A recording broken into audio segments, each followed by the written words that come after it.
Washington is not the biggest city in the world for sure, but in many ways what happens in Washington affects everybody.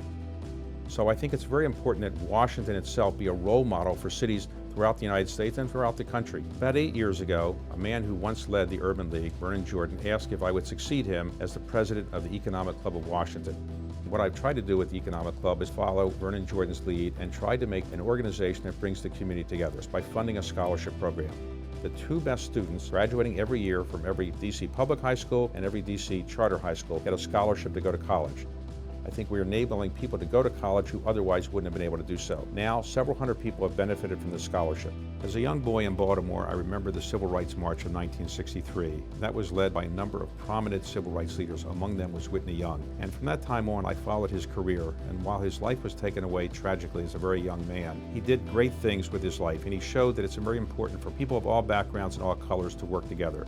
The Washington Urban League stands for the idea that people can work together. It's important that everybody recognize they have a role, they have an opportunity to make the world and the community a better place. Whitney Young was the kind of American that I think all people should aspire to be, and to have any award named after him is something I'm greatly honored to have. My mother calls me frequently and says, "What are you doing to help the city that you live in?"